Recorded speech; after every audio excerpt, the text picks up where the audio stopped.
भोजन का पाचन।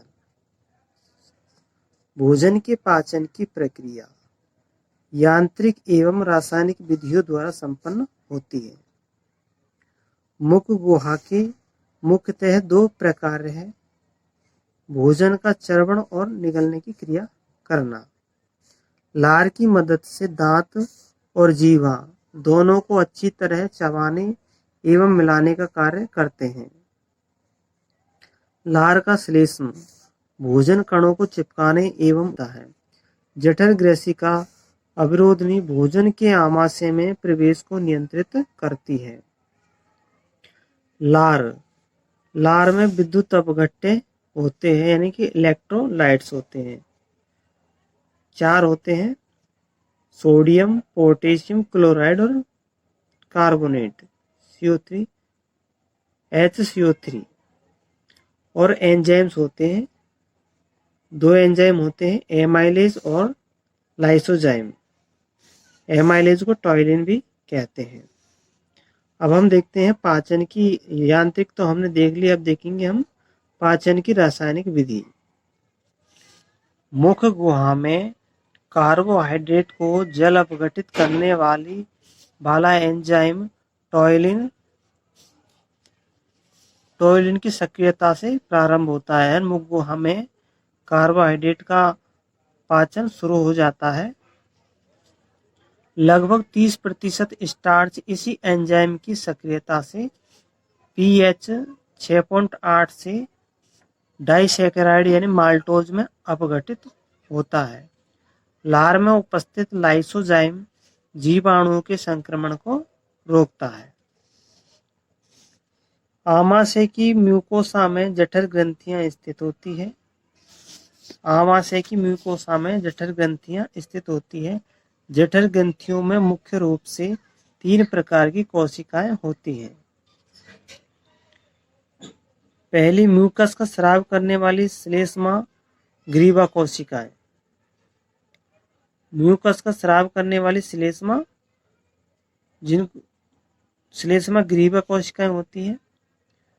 दूसरी, पैक्टिक या मुख्य कोशिकाएं जो प्रोएंजाइम यानी पेप्सिनोजन का स्राव करती है। तीसरी प्रकार की कोशिकाएं हैं भित्तीय या ऑक्जेंटिक कोशिकाएं जो हाइड्रोक्लोरिक अम्ल और नेज कारक स्रावित करती है।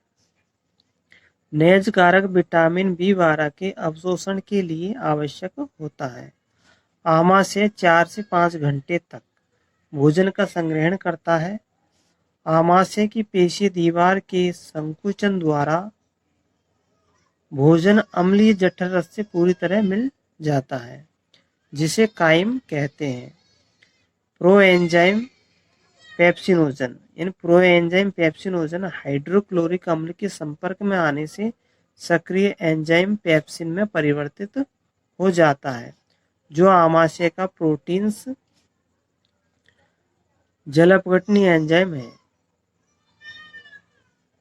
पेप्सिन प्रोटीनों को प्रोटियोज तथा पेप्टोन्स में बदल देता है। जठर रस में उपस्थित श्लेष्मा एवं बाइकार्बोनेट श्लेष्मा उपकला स्तर का स्नेहन और अत्यधिक सांद्रता हाइड्रोक्लोरिक अम्ल से इसका बचाव करते हैं। तो जो आमाशय के जठर रस में उपस्थित श्लेष्मा और बाइकार्बोनेट यह हाइड्रोक्लोरिक अम्ल से आमाशय की एपिथेलियम की रक्षा करते हैं। हाइड्रोक्लोरिक अम्ल पेप्सिनों के लिए उचित अम्लीय माध्यम भी उपलब्ध कराता है। आमाशय का pH मान होता है 1.8 तैयार कर देता है। नवजात शिशुओं के जठर रस में रेनिन नामक प्रोटीन जल अपघटनीय एंजाइम होता है, जो दूध के प्रोटीन को पचाने में सहायक होता है। जठर ग्रंथियां थोड़ी मात्रा में लाइपेज भी स्रावित करती है, तो जठर में लाइपेज का भी स्राव होता है, जो लाइपेज वसा का पाचन करता है। छोटी आंत का पेशीय स्तर कई तरह की गतियां उत्पन्न करता है। इन गतियों से भोजन विभिन्न स्रावों से अच्छी तरह मिल जाता है और पाचन की क्रिया सरल हो जाती है। यकृत, अग्नाशय नलिका यानी यकृत अग्नाशय नलिका द्वारा पित्त, अग्नाशय रस और आंत्र रस। तो यहाँ सही ये है कि यकृत अग्नाशय नलिका द्वारा पित्तरस, अग्नाशय रस को छोटी आंत्र में छोड़ा जाता है, यानी ग्रहणी में छोड़ा जाता है। अग्नाशय रस में 5 एंजाइम होते हैं जो निष्क्रिय अवस्था में होते हैं। ट्रिप्सिनोजन, काइमोट्रिप्सिनोजन, प्रोकार्बोक्सीपेप्टाइडेज, एमाइलेज और न्यूक्लियस एंजाइम जो निष्क्रिय रूप में होते हैं। आंत्र म्यूकोसा द्वारा स्रावित इंटेरोकाइनेज द्वारा ट्रिप्सिनोजन सक्रिय ट्रिप्सिन में बदल जाता है। तो आंत्र म्यूकोसा द्वारा इंटेरोकाइनेज स्रावित किया जाता है जो ट्रिप्सिनोजन को सक्रिय ट्रिप्सिन में बदल देता है, जो अग्नाशय रस के अन्य एंजाइमों को सक्रिय करता है। तो यहाँ ये है कि जो इंटेरोकाइनेज है ये ट्रिप्सिन एजेंट को सक्रिय ट्रिप्सिन में बदलता है, और जो ट्रिप्सिन है वो अग्नाशय रस के एंजाइमों को सक्रिय करता है। ग्रहणी में प्रवेश करने वाले पित्त में 4 प्रकार के तत्व होते हैं: वर्णक, पित्त लवण, कोलेस्ट्रॉल और फास्फोलिपिड। वर्णक 2 प्रकार के होते हैं: बिलीरुबिन और बिलीवर्डिन। फिर पित्त वसा के इमल्सीकरण में मदद करता है, उसे बहुत छोटे छोटे मिसेल कणों में तोड़ता है। पित्त लाइपेज एंजाइम को भी सक्रिय करता है। तो हमने देखा कि जो लाइपेज एंजाइम का स्राव है वो थोड़ी मात्रा में जठर रस से भी स्रावित किया जाता है, जठर रस में स्रावित होता है। अब आगे देखते हैं कि आंत्र श्लेष्मा उपकला में, आंत्र की श्लेष्मा उपकला में गोबलेट कोशिकाएं होती है। तो गोबलेट कोशिकाओं को ही हम कलश कोशिका कहते हैं, जो श्लेष्मा का स्राव करती है। तो आमाशय में तो गोबलेट कोशिकाएं श्लेष्मा का स्राव करती है, और जठर रस में यानी कि जो आमाशय है उसमें ग्रीवा कोशिकाएं श्लेष्मा का स्राव करती है। म्यूकोसा के ब्रश बॉर्डर कोशिकाएं और गोबलेट कोशिकाओं के स्राव आपस में मिलकर के आंत्र रस अथवा सक्कस एंटेरिकस का निर्माण करते हैं, और इस रस में कई तरह के एंजाइम होते हैं, जैसे कि ग्लाइकोसाइडेज यानी कि डाइसैकेराइड को तोड़ता है, डाइपेप्टाइडेज यानी पेप्टाइड यानी डाई एमिनो अम्लों को तोड़ता है, इंटरेज एंजाइम, एस्टरेज एंजाइम यानी कि एस्टर यानी वसाओं को तोड़ता है, न्यूक्लियोसाइडेज एंजाइम यानी कि न्यूक्लियोसाइडेज एंजाइम ये शर्करा और क्षार को, नाइट्रोजन क्षार को तोड़ता है, आदि होते हैं। इसके अलावा और भी होते हैं।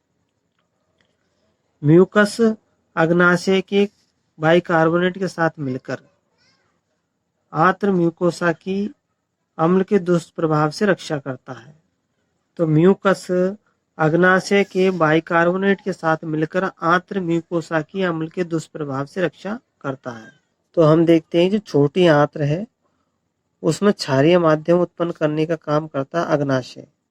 तो अग्नाशय के बाइकार्बोनेट के साथ मिलकर आंत्र म्यूकोसा की अम्लता के दुष्प्रभाव से रक्षा करता है, तथा जो एंजाइमों की सक्रियता के लिए आवश्यक क्षारीय माध्यम यानी कि 7.8 pH तैयार करता है। तो जो अग्नाशय का स्राव होता है बाइकार्बोनेट वही आकर के म्यूकस के साथ मिलकर के क्षारीयता को कम करता है। इस प्रक्रिया में सब म्यूकोसल ब्रूनर ग्रंथियां भी मदद करती है।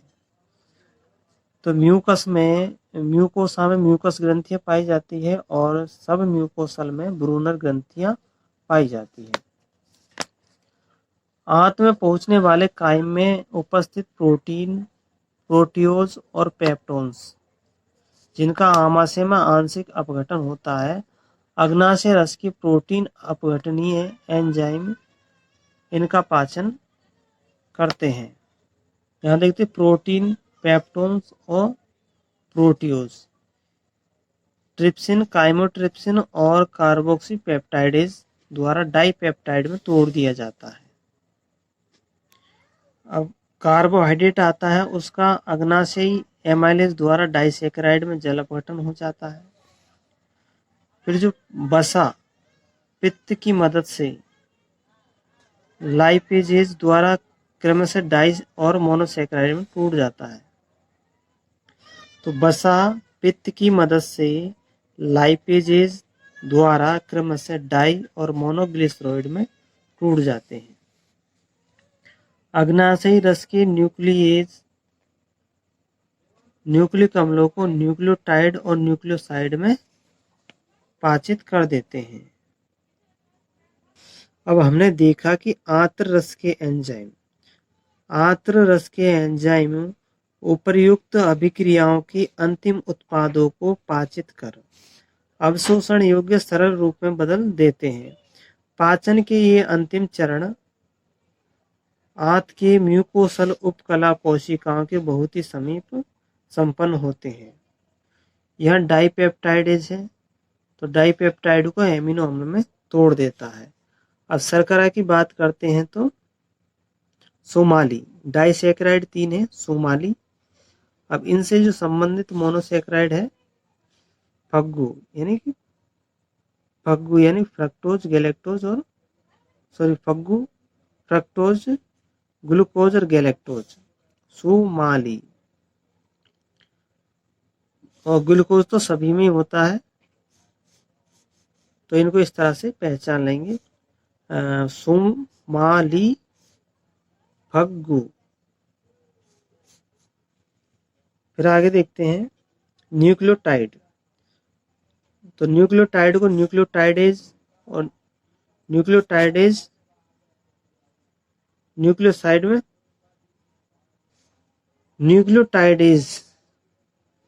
न्यूक्लियोटाइड को न्यूक्लियोसाइड में तोड़ता है और न्यूक्लियोसाइड को शर्करा और क्षार में तोड़ देता है। डाइग्लिसराइड व मोनोग्लिसराइड को लाइपेज एंजाइम बसीय अम्ल व ग्लिसरॉल में तोड़ देता है। तो इस प्रकार हमने देखा कि जैव वृद्ध अणुओं का पाचन की क्रिया आंत के ग्रहणी भाग में होती है और बृहद अणुओं से जो बनने वाले सरल अणु हैं उनका पाचन आंतरस में होता है और आंतरस में जब पाचन होता है तो वह अवशोषण योग्य होते हैं। फिर देखते हैं जो अपचित तथा अनअवशोषित पदार्थ बड़ी आंत्र में चले जाते हैं। बड़ी आंत्र में कोई महत्वपूर्ण पाचन क्रिया नहीं होती। बड़ी आंत का कार्य है कुछ जल खनिज एवं औषधि का अवशोषण करना। श्लेष्मा का स्राव जो अपचित उत्सर्जित पदार्थ कणों को चिपकाने और स्नेह होने के कारण उनका बाहर निष्कासन आसानी से होता है। तो बड़ी आंत के कार्य है 4 कार्य है जल का अवशोषण, खनिज का अवशोषण और औषधि का अवशोषण और श्लेष्मा का स्राव करना। तो श्लेष्मा का स्राव करते हैं जिससे कि अपचित उत्सर्जित पदार्थ के कण चिपक जाते हैं और स्नेह होने के कारण ये बाहर निष्कासन आसानी से कर देते हैं। फिर अपचित और अनअवशोषित पदार्थों को मल कहते हैं जो अस्थायी रूप से मल त्यागने से पहले मलाशय में इकट्ठे हो जाते हैं। जठर आंतरिक पथ की क्रियाएं विभिन्न अंगों के उचित समन्वय के लिए तंत्रिका और हार्मोन के नियंत्रण से होती है। भोजन के भोज्य पदार्थों को देखने, उनकी गंध और अथवा मुख गुहा नली में उपस्थित लार ग्रंथियों को स्राव के लिए उद्दीपित कर सकती है। इसी प्रकार जठर और आंतरिक स्राव भी तंत्रिका संकेतों से उद्दीपित होते हैं। आहार नाल के विभिन्न भागों की पेशियों की सक्रियता भी स्थानीय एवं केंद्रीय तंत्रिका क्रियाओं द्वारा नियमित होती है। हार्मोनल नियंत्रण के अंतर्गत जठर और आंतरिक म्यूकोसा से निकलने वाले पाचक रसों के स्राव को नियंत्रित करते हैं। तो इस तरह से हमारा मानव शरीर में पाचन की जो क्रिया है यांत्रिक विधि और रासायनिक विधि पूर्ण होती है।